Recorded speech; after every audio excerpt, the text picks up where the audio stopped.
स्वागत है मेरे प्यारे बच्चों संगम अकादमी के YouTube चैनल में। मैं अमोल श्रीवास्तव। आज के लेक्चर वीडियो में हम अपने प्यारे बच्चों के लिए लेकर के आए हैं अगला टेंस। आज का हमारा अगला टेंस होगा फ्यूचर इंडेफिनिट टेंस। तो आइए सबसे पहले हम लोग फ्यूचर इंडेफिनिट टेंस की पहचान जान लेते हैं।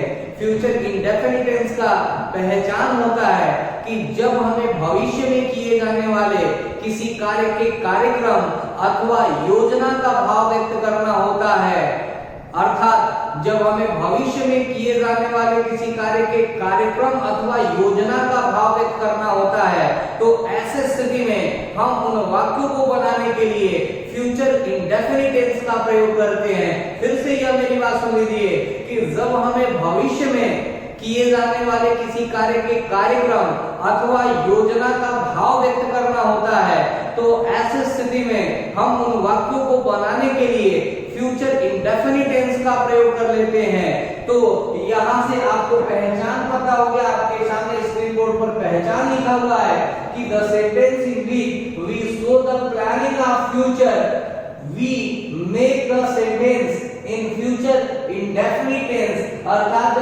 जब हमें फ्यूचर के प्लानिंग को प्रदर्शित करना होता है, तो ऐसे स्थिति में हम उन वाक्यों को बनाने के लिए फ्यूचर इंडेफिनिट टेंस का प्रयोग करते हैं। तो आइए आगे हम लोग फ्यूचर इंडेफिनिट टेंस का असर्टिव कंस्ट्रक्शन आरंभ करते हैं। असर्टिव कंस्ट्रक्शन जान लीजिए।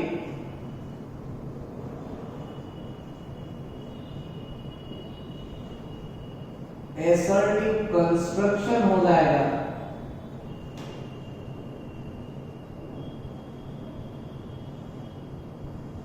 सबसे पहले हमें लिखना होगा सब्जेक्ट। सब्जेक्ट के तुरंत पश्चात लिखना होगा विल अथवा शैल।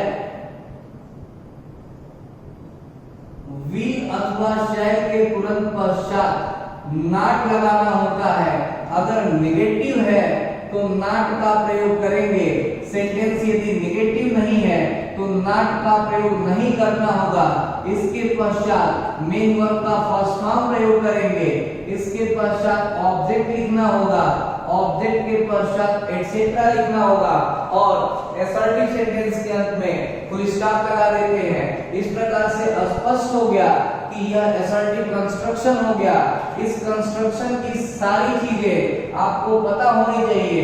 सबसे पहले हम सब्जेक्ट की बात करें। सब्जेक्ट आपको पता है कि doer in a sentence is called subject, यानी वाक्य में कार्य करने वाले को हम कर्ता कहते हैं। सब्जेक्ट सबको पता है। इसके पश्चात विल और शैल का प्रयोग करना होता है। तो कहां पर विल का प्रयोग करेंगे, कहां पर शैल का प्रयोग करेंगे, इसको नोट कर लेते हैं।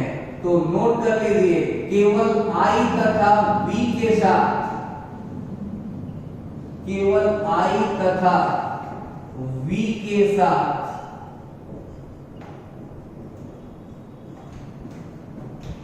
शैल का प्रयोग करते हैं।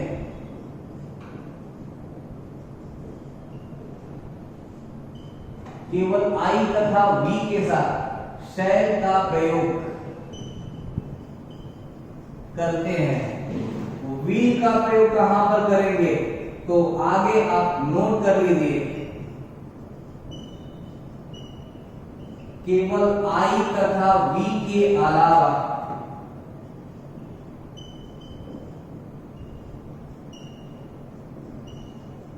केवल आई तथा वी के अलावा शेष सभी सब्जेक्ट्स के साथ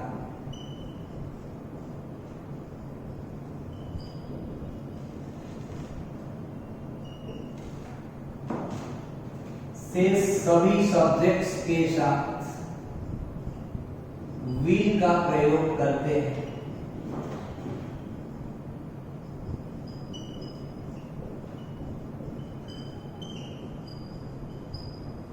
अर्थात स्पष्ट हो गया कि केवल आई तथा वी के साथ शैल का प्रयोग करेंगे और आई तथा वी के अलावा से सभी सब्जेक्ट्स के साथ विल का प्रयोग करना होगा। इसके पश्चात असर्टिव सेंटेंस में नेगेटिव भी आता है। अगर सेंटेंस नेगेटिव है तो नॉट लगाएंगे, नेगेटिव नहीं है तो नॉट का प्रयोग नहीं करना होगा। इसके पश्चात मेन वर्ब का फर्स्ट फॉर्म लिखना होगा। तो वर्ब आपको पता है कि verb shows the action done by the subject, verb से किसी कार्य का करना या होना पाया जाता है। आपको सामान्य जानकारी है कि मेन वर्ब हिंदी सेंटेंस के अंत में प्रयोग होती है। मेन वर्ब का फर्स्ट फॉर्म लगाएंगे, इसके पश्चात ऑब्जेक्ट का प्रयोग करेंगे। ऑब्जेक्ट भी आपको पता है कि ऑब्जेक्ट दो प्रकार के होते हैं, डायरेक्ट ऑब्जेक्ट और इनडायरेक्ट ऑब्जेक्ट। दोनों ऑब्जेक्ट को पहचान करने का दो तरीका आपको बताया गया है। ऑब्जेक्ट के पश्चात एटसेट्रा लिखना होगा। एटसेट्रा भी आपको पता है कि एटसेट्रा में चार चीजें आती है, मैनर, प्लेस, टाइम और रीजन, और इन चारों चीजों को पहचान करने का तरीका आपको पता है। इस प्रकार से मेरे प्यारे बच्चों, आपको असर्टिव कंस्ट्रक्शन की सारी चीजें पता हो गई। आइए हम एग्जांपल कुछ समझ लेते हैं, दो चार एग्जांपल को हम जान लेते हैं।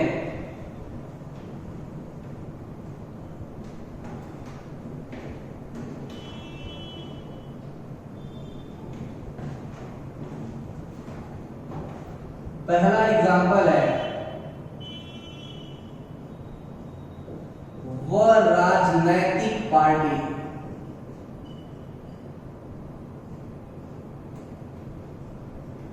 वह राजनैतिक पार्टी अपने वोट बैंक को बढ़ाने के लिए, अपने वोट बैंक को बढ़ाने के लिए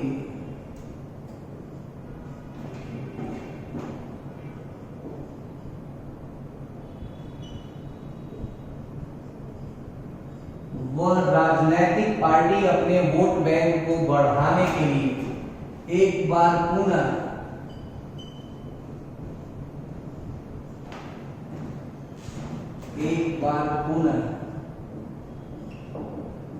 मतदाताओं को लुभाने का प्रयास करेंगे।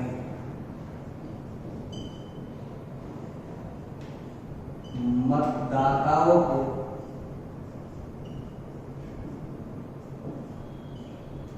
लुभाने का प्रयास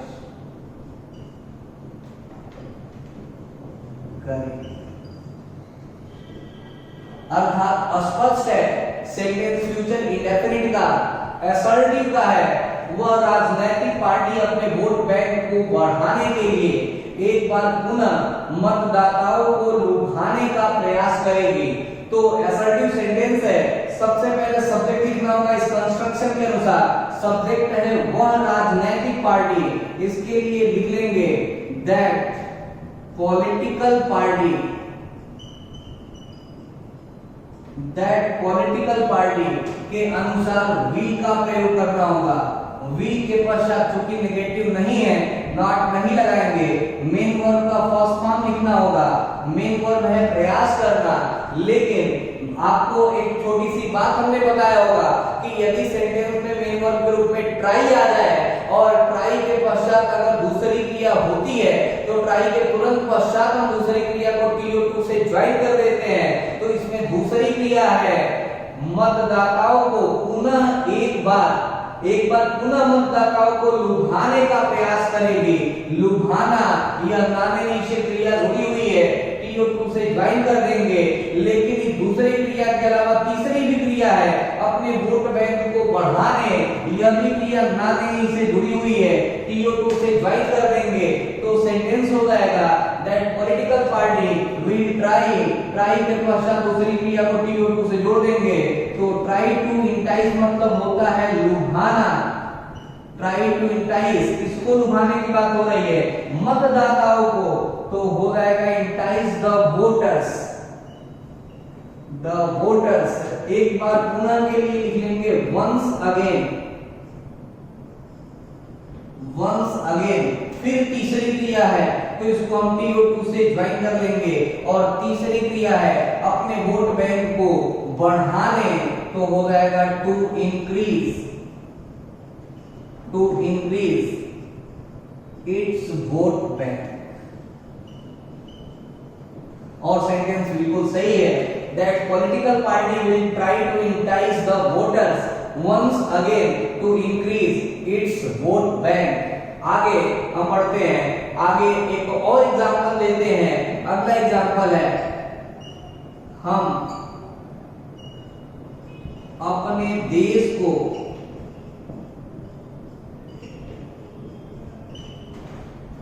दूसरों पर निर्भर नहीं होने देंगे, दूसरों पर निर्भर नहीं होने देंगे।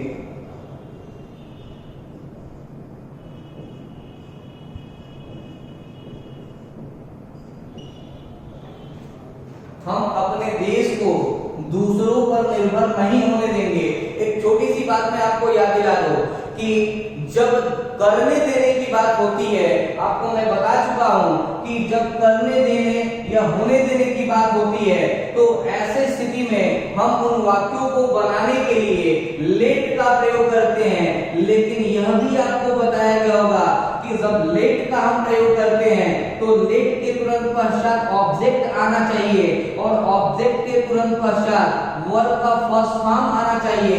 यह कंस्ट्रक्शन है, किसी कंस्ट्रक्शन को फॉलो करते हैं या फिर चाहे तो अलाउ के नियम से भी आप बना सकते हैं। लेकिन नियम कहता है कि जब अलाउ का प्रयोग करेंगे तो अलाउ के तुरंत पश्चात ऑब्जेक्ट आएगा, ऑब्जेक्ट के पश्चात टू का प्रयोग करेंगे और टू के पश्चात वर्ब का फर्स्ट फॉर्म आना चाहिए। दोनों में से चाहे जिस कंस्ट्रक्शन का प्रयोग कर लीजिए, दोनों ही प्रकार से आप ट्रांसलेट कर सकते हैं। तो आइए हम इसको ट्रांसलेट करते हैं। सब्जेक्ट है हम, इसके लिए लिखेंगे वी, वी के अनुसार शैल का प्रयोग करना होगा, वी शैल। नेगेटिव है, नॉट का प्रयोग करेंगे, लेट लगा लेते हैं, we shall not let. Let के पश्चात ऑब्जेक्ट आना चाहिए। यह बात आप हमेशा के लिए याद रखेंगे कि लेट के पश्चात कभी सब्जेक्टिव केस नहीं आता है, हमेशा ऑब्जेक्टिव केस आता है, चाहे वो नाउन हो चाहे वो प्रोनाउन हो। तो we shall not let, let के पश्चात ऑब्जेक्ट लिख लेते हैं, तो ऑब्जेक्ट के रूप में अपने देश को, तो लेट आवर कंट्री, यहाँ पर आवर कंट्री नाउन है और चूंकि नाउन अपने सब्जेक्टिव केस में और ऑब्जेक्टिव केस में दोनों ही केस में सेम रहता है, यानी कंट्री सब्जेक्ट के स्थान पर भी प्रयोग किया जा सकता है, तो भी कंट्री का ही प्रयोग करेंगे और ऑब्जेक्टिव केस में ऑब्जेक्ट के स्थान पर प्रयोग करेंगे, तो ऑब्जेक्टिव केस भी यही होगा, यानी कंट्री सब्जेक्ट और ऑब्जेक्ट दोनों का कार्य कर सकता है। यहाँ पर ऑब्जेक्ट के स्थान पर आया है तो इसको हम ऑब्जेक्टिव केस में मानेंगे, तो हो जाएगा we shall not let our country. इसके पश्चात वर्ब का फर्स्ट फॉर्म लिखेंगे, वर्ब है डिपेंड, डिपेंड आगे बचा हुआ है, डिपेंड ऑन अदर्स, और सेंटेंस बिल्कुल सही है। We shall not let our country depend on others, sentence पूरी तरीके से सही है। आइए इसको हम अलाउ के नियम से भी बना करके देख लेते हैं। अलाउ के नियम से अगर हम बनाएंगे तो हो जाएगा we shall not allow, allow के पश्चात ऑब्जेक्ट लिखना होगा, अलाउ आवर कंट्री, टू लगाना होगा, टू डिपेंड ऑन अदर्स, और सेंटेंस बिल्कुल यह सही है। आप यह याद रखेंगे कि जब एग्जाम में यह क्वेश्चन आता है तो अगर लेट वाले प्रकार से देगा तो यहाँ प्रीपोजिशन टू जोड़ करके दे देता है, जो कि एरर हो जाएगा। अगर डिपेंड के पहले टू लगा देंगे तो ये ग्रामेटिकल एरर हो जाएगा। और अलाउ के नियम से देता है तो डिपेंड के पहले यानी वर्ब के पहले प्रीपोजिशन टू को हटा देता है, तब भी गलत हो गया। इसको आप इस प्रीपोजिशन को हटा भी नहीं सकते हैं, अर्थात प्रीपोजिशन टू का प्रयोग आपको करना ही करना है इस वर्ब से पहले। तो यह याद रखेंगे कि लेट का प्रयोग करते हैं तो वर्ब से पहले कोई प्रीपोजिशन नहीं लगाते हैं, लेकिन अलाउ से बनाते हैं तो वर्ब के पहले प्रीपोजिशन टू का प्रयोग करना होता है। इस प्रकार से आपको असर्टिव कंस्ट्रक्शन समझ में आ गया।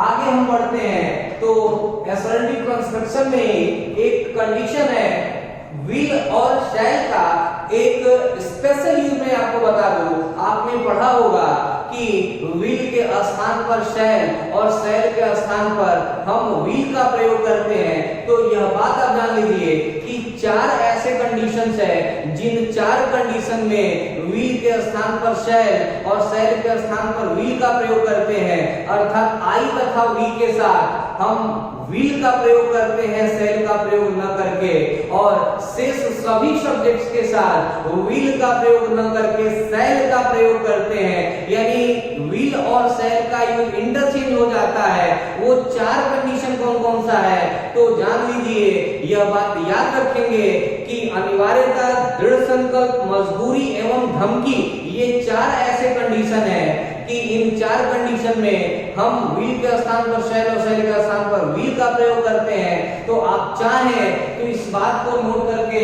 लिख भी सकते हैं कि जब हमें भविष्य में अनिवार्यता, दृढ़ संकल्प, मजबूरी एवं धमकी का भाव व्यक्त करना होता है तो ऐसे स्थिति में हम उन वाक्यों को बनाने के लिए आई तथा वी के साथ व्हील का प्रयोग करते हैं तथा शेष सभी सब्जेक्ट्स के साथ सेल का प्रयोग करते हैं। आप चाहें तो इस बात को नोट कर सकते हैं कि ये चार कंडीशन अनिवार्यता, दृढ़ संकल्प, मजबूरी एवं धमकी, इन चार कंडीशन में व्हील के स्थान पर सेल और सेल के स्थान पर हम व्हील का प्रयोग करेंगे। आप हेडिंग लगा लीजिए, स्पेशल यूज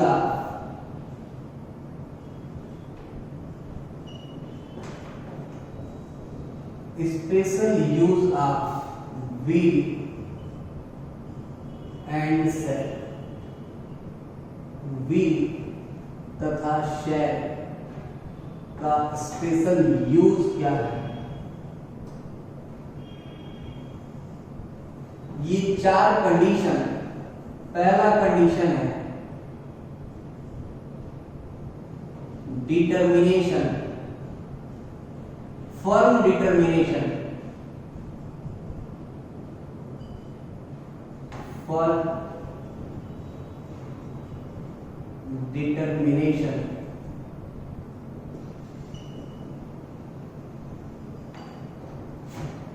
कंपल्सन, कंपल्सन यानी मजबूरी, नेसेसिटी अनिवार्यता एंड थ्रेटनिंग यानी धमकी।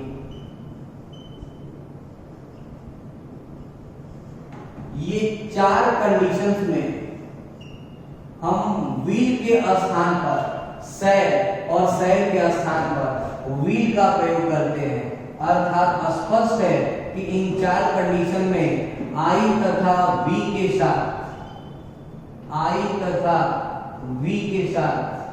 व्हील का प्रयोग करेंगे और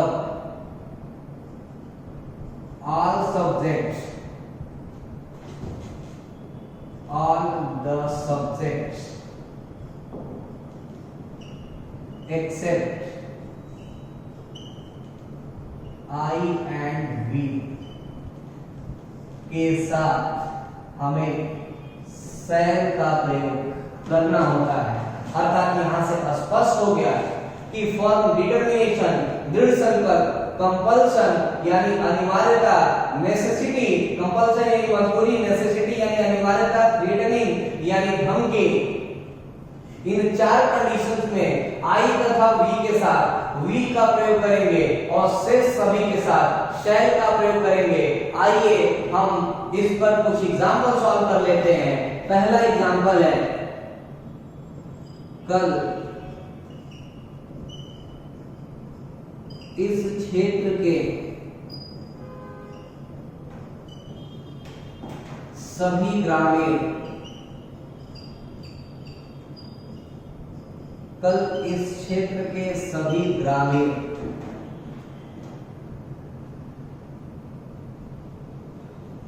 भूखमरी की समस्या का उचित समाधान निकालने के लिए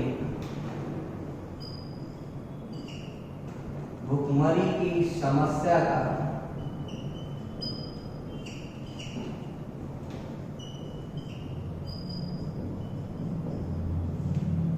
उचित समाधान निकालने के लिए।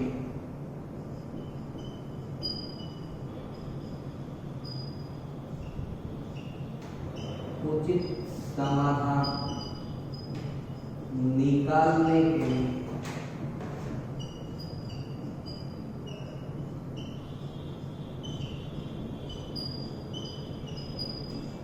जिला अधिकारी से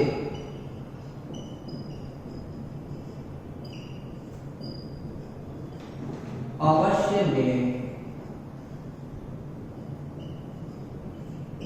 अवश्य मिलें।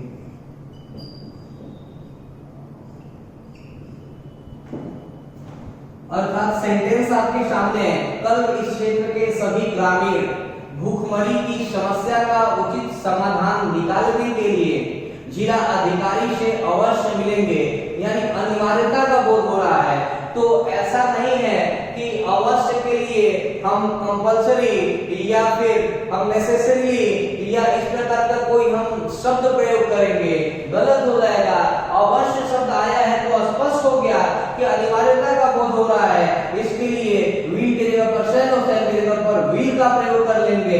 इस सेंटेंस का सब्जेक्ट है इस क्षेत्र के सभी ग्रामीण, all the villagers of this area. इसके साथ आना चाहिए था विल, लेकिन हमें लगाना होगा शैल, तो सब्जेक्ट हो जाएगा all the villagers. All the villagers of this area के अनुसार आना चाहिए था विल, लेकिन लगाना होगा शैल। इसके पश्चात मेन वर्ब का फर्स्ट फॉर्म लिखना होगा मिलना। मिलने के लिए मीट का प्रयोग करेंगे, तो मिल मीट किससे मिलने की बात हो रही है? जिला अधिकारी से, तो हो जाएगा meet the DM. The DM. आगे दूसरी क्रिया को लेते हैं, बाकी टाइम दिया हुआ है, टाइम को पूरे सेंटेंस के अंत में प्रयोग कर लेंगे। दूसरी क्रिया को TO2 से ज्वाइन कर लीजिए। दूसरी क्रिया है भूखमरी की समस्या का उचित समाधान निकालने। नाने से या दूसरी क्रिया जुड़ी है तो नाने से जुड़ी है, TO2 से ज्वाइन कर लेंगे, तो हो जाएगा to find out. To find out the proper solution. To find out the proper solution। और आप याद रखेंगे कि सॉल्यूशन के साथ हमें हमेशा टू का प्रयोग करना होगा। सॉल्यूशन के साथ हमेशा टू लगाते हैं। अगर यहाँ पर टू के अलावा कोई दूसरा प्रीपोजिशन लगाएंगे तो ग्रामेटिकल एरर हो जाएगा। अक्सर क्वेश्चन इससे एग्जाम में आया करता है। सॉल्यूशन के साथ टू का प्रयोग करेंगे। किस चीज की समस्या का हल निकालने की बात की जा रही है? तो भूखमरी की समस्या का, तो हो जाएगा solution to starvation problem. Starvation problem tomorrow. और सेंटेंस बिल्कुल सही है। All the villagers of this area shall meet the DM to find out the proper solution to starvation problem tomorrow। Sentence पूरी तरीके से सही है। मेरे प्यारे बच्चों, मैं आशा करता हूं कि आपको मेरी बात अच्छे से समझ में आ रही होगी। बाकी किसी प्रकार की दिक्कत, किसी प्रकार की समस्या है तो आप पूछ सकते हैं। आप कमेंट बॉक्स में जाइए, आप कमेंट कीजिए, हमें सूचित कीजिए। आइए हम आगे अगला एग्जाम्पल देखते हैं।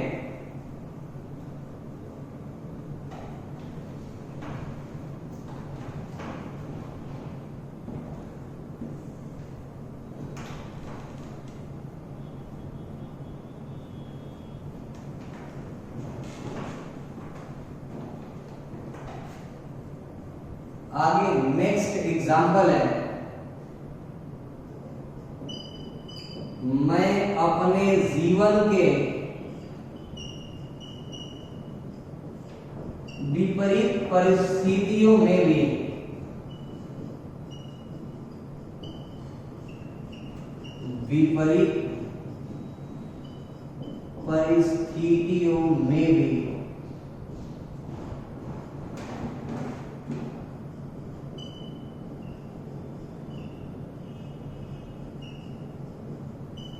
अपने कर्तव्यों का निर्वाह,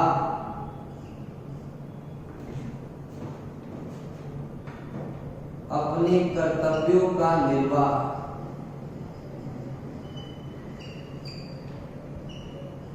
ईमानदारी पूर्वक से करने की,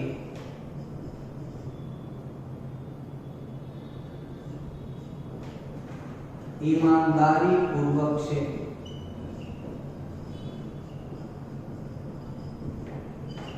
करने की पूरी कोशिश करना।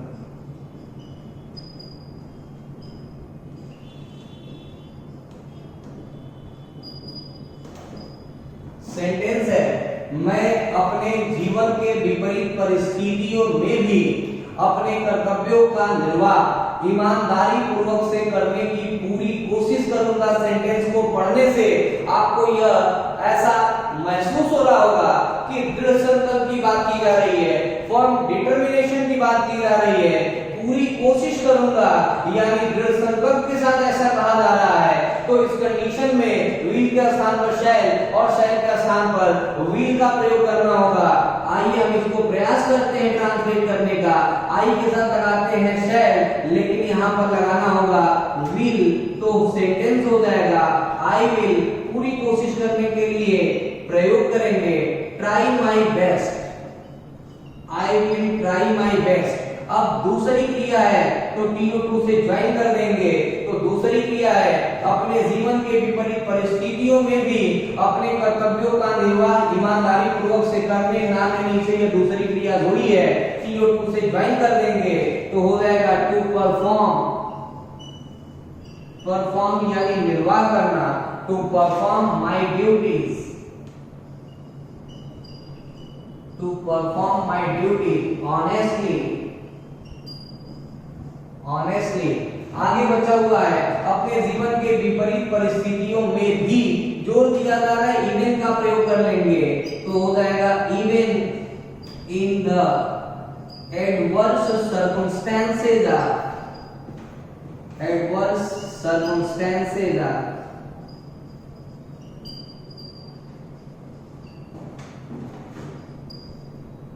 Of my life.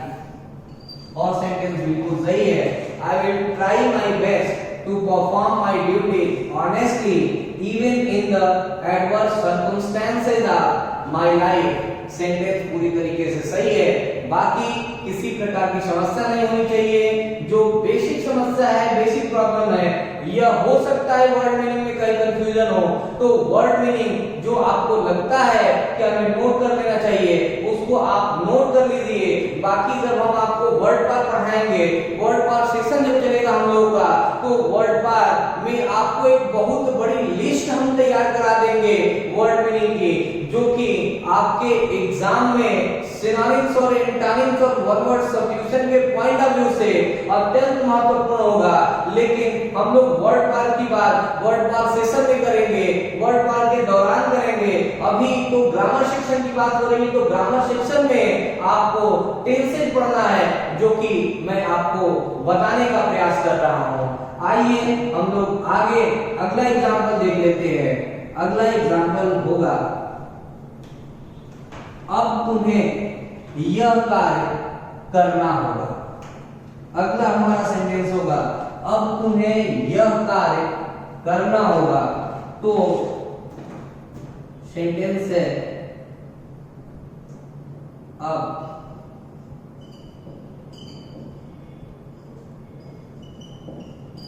तुम्हें यह कार्य करना। इस सेंटेंस को पढ़ने से स्पष्ट है कि यहां पर मजबूरी की बात हो रही है। अब मजबूरी है कि अब तुम्हें यह कार्य करना होगा, तो यहां पर हम अब के लिए नाउ लिख लेते हैं, बाकी चाहे तो नाउ फॉर्म में भी लिख सकते हैं। यू के अनुसार लगता है विल, लेकिन लगाना होगा shall. You shall do this work, और सेंटेंस बिल्कुल सही है। Now you shall do this work, लेकिन इस पर्टिकुलर क्वेश्चन की बात की जाए, इस पर्टिकुलर सेंटेंस की बात की जाए, तो इसको आप दूसरे प्रकार से भी बना सकते हैं। दूसरा प्रकार क्या होगा, जब ना होगा, नी होगी, ने होंगे के रूप में सेंटेंस रहता है, तो ऐसे स्थिति में यानी मजबूरी का बोध होता है, जब ना होगा, नी होगी, ने होंगे, ऐसे सेंटेंस रहेगा तो मजबूरी का बोध होगा। और इसको हम दूसरे प्रकार से भी बना सकते हैं। दूसरा प्रकार हो जाएगा नाउ।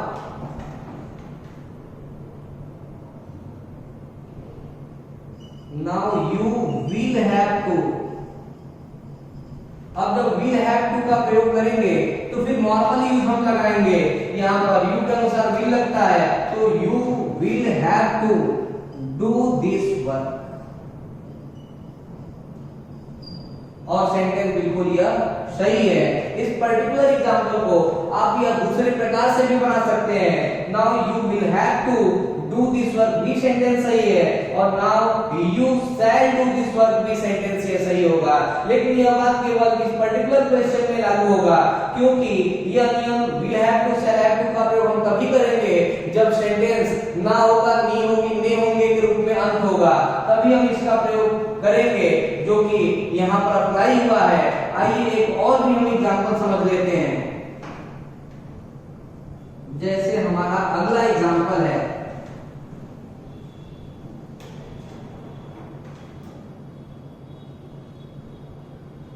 वह आतंकवादी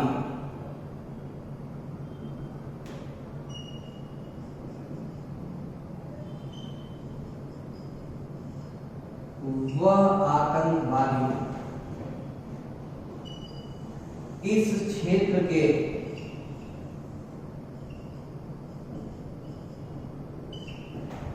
निर्दोष लोगों को, इस क्षेत्र के निर्दोष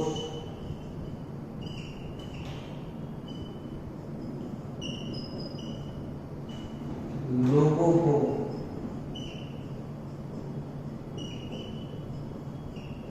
जान से मार डालेगा।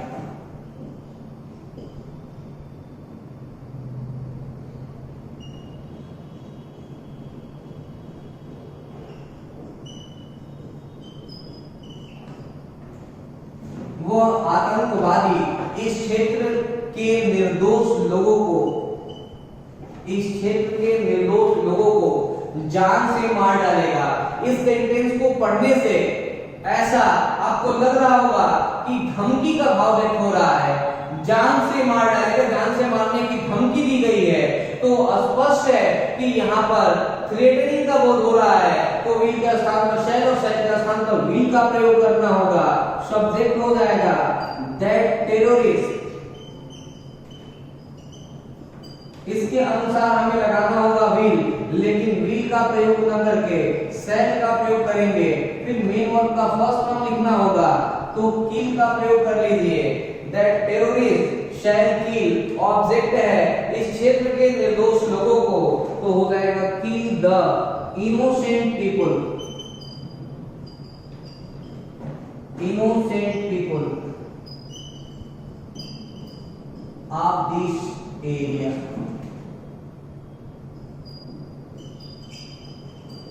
और सेंटेंस बिल्कुल सही है। वह आतंकवादी इस क्षेत्र के निर्दोष लोगों को जान से मार डालेगा। और इस प्रकार से विल और शैल का यह स्पेशल यूज आपको समझ में आ गया होगा। आगे हम लोग आरंभ करते हैं इंटरोगेटिव कंस्ट्रक्शन। तो आइए समझते हैं कि इंटरोगेटिव कंस्ट्रक्शन क्या होगा, इंटरोगेटिव सेंटेंस को हम कैसे ट्रांसलेट करेंगे, इसको हम जान लेते हैं, इसको भी हम समझ लेते हैं।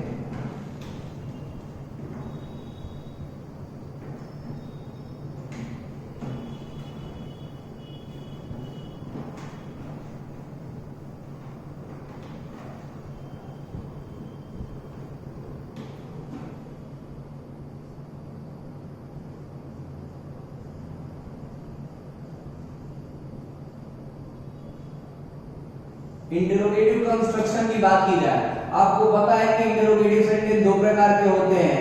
एक WH का इंटरोगेटिव होता है, एक सिंपल इंटरोगेटिव होता है। यदि सेंटेंस WH का इंटरोगेटिव है तो सबसे पहले WH का प्रयोग करना होगा, उसके पश्चात will अथवा shall का प्रयोग करेंगे, इसके तुरंत पश्चात सब्जेक्ट का प्रयोग करना होगा, सब्जेक्ट के पश्चात अगर निगेटिव है तो नॉट का प्रयोग करेंगे और निगेटिव नहीं है तो नॉट का प्रयोग नहीं करना होगा, इसके पश्चात मेन वर्ब का फर्स्ट फॉर्म लगाएंगे, फिर ऑब्जेक्ट लिखेंगे, ऑब्जेक्ट के पश्चात एटसेट्रा लगाना होगा और इंटरोगेटिव सेंटेंस के अंत में इंटरोगेटिव मार्क लगा लेंगे। तो ये इंटरोगेटिव कंस्ट्रक्शन हो गया। इस कंस्ट्रक्शन की सारी चीजें आपको पता है कि अगर WH का इंटरोगेटिव है तो सबसे पहले WH का प्रयोग कीजिए, उसके पश्चात will अथवा shall का प्रयोग करना होगा नियमानुसार, फिर सब्जेक्ट लिखेंगे, सब्जेक्ट आपको पता है निगेटिव है तो नॉट लगाइए, नहीं है नहीं लगाएंगे, फिर वर्ब लिखिए, वर्ब भी पता है, ऑब्जेक्ट भी पता है और एटसेट्रा भी पता है, तो आपको यह कंस्ट्रक्शन बता दिया गया। आइए इस कंस्ट्रक्शन पर हम लोग कुछ एग्जांपल सॉल्व कर लेते हैं। पहला एग्जांपल है क्या हमारे देश के जिम्मेदार लोग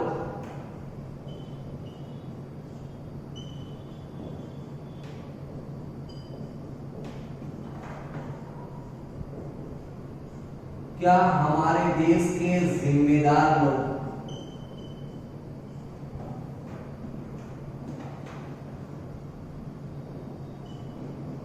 कोरोना वायरस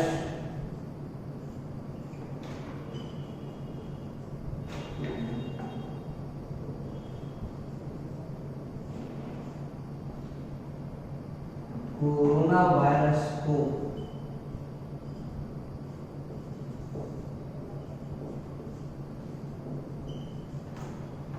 देश से समाप्त करने के लिए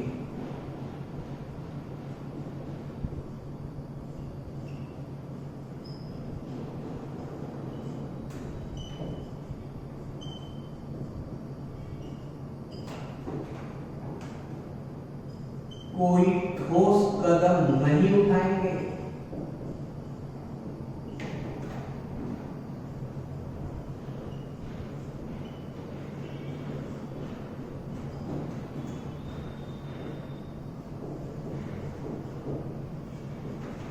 सेंटेंस हियर सिंपल इंटरोगेटिव का है, क्या हमारे देश के जिम्मेदार लोग कोरोना वायरस को तो आइए इसको हम ट्रांसलेट कर लेते हैं। सिंपल इंटरोगेटिव का एग्जांपल है, सिंपल इंटरोगेटिव है will या shall से आरंभ करेंगे, सब्जेक्ट है हमारे देश के जिम्मेदार लोग, इसके अनुसार हमें लिखना होगा will,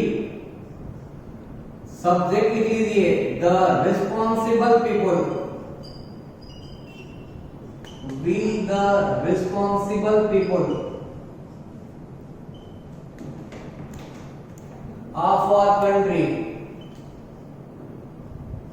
क्या हमारे देश के जिम्मेदार लोग, आपने सब्जेक्ट भी लिया, इसके तुरंत पश्चात आपको लिखना होगा नॉट, निगेटिव है तो नॉट का प्रयोग करेंगे, नॉट के पश्चात मेन वर्ब का फर्स्ट फॉर्म लिखना होगा, मेन वर्ब है, कोई सकारात्मक कदम नहीं उठाएंगे तो हो जाएगा नॉट टेक एनी, कोई ठोस कदम नहीं उठाएंगे, not take any solid step. अब दूसरी क्रिया है तो TO2 से ज्वाइन कर देंगे, दूसरी क्रिया है कोरोना वायरस को देश से समाप्त करने, नानी से यह क्रिया जुड़ी हुई है, नानी से जुड़ी है तो TO2 से हम ज्वाइन कर देंगे, तो समाप्त करने के लिए एबोलिश लगा लीजिए या इरेडिकेट लगा लीजिए या एलिमिनेट का प्रयोग कर लीजिए, तो हो जाएगा टू एलिमिनेट कोरोना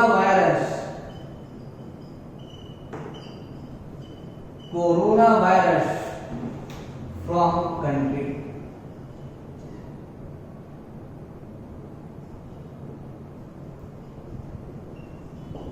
और इंटरोगेटिव सेंटेंस है, इंटरोगेटिव मार्क आपको लगाना होगा और सेंटेंस बिल्कुल यह सही है। इस प्रकार से यह आपको समझ में आ गया होगा। आगे हम चलते हैं, आगे बढ़ते हैं। अगला एग्जांपल है क्या संयुक्त राष्ट्र संघ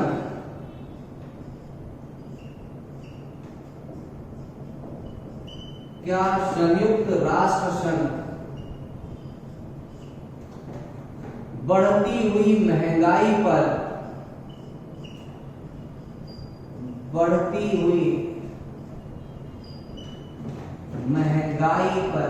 लगाम लगाने के लिए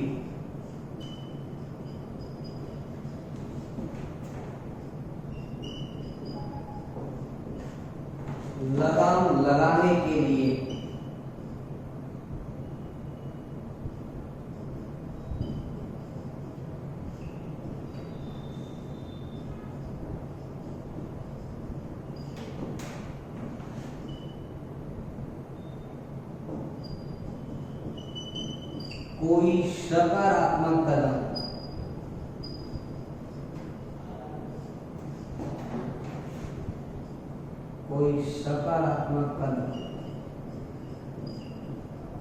नहीं उठाएगा।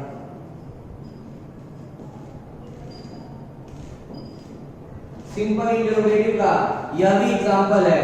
तो सिंपल इंटरोगेटिव का एग्जांपल है विल या शैल से आरंभ करेंगे, सब्जेक्ट है संयुक्त राष्ट्र। इसके लिए आपको लिखना होगा विल, संयुक्त राष्ट्र संघ के लिए लिख लेंगे United Nations Organization, will UNO, negative है नॉट लगाएंगे। फिर मेन वर्ब का फर्स्ट फॉर्म लिखना होगा not take any positive step.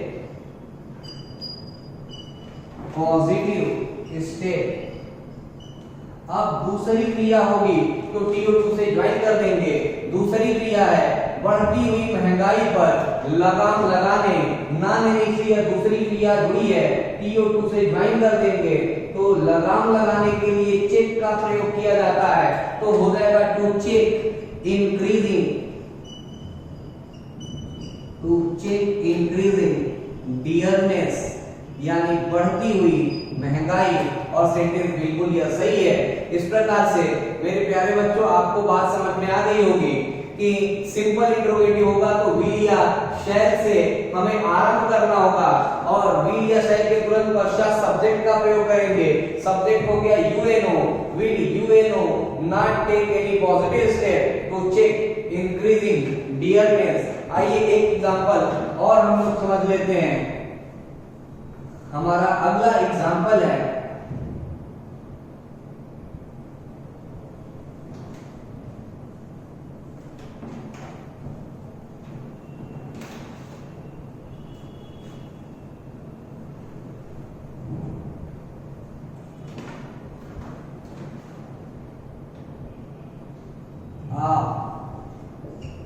मुझे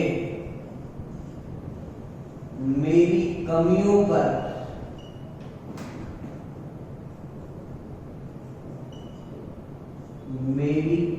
पर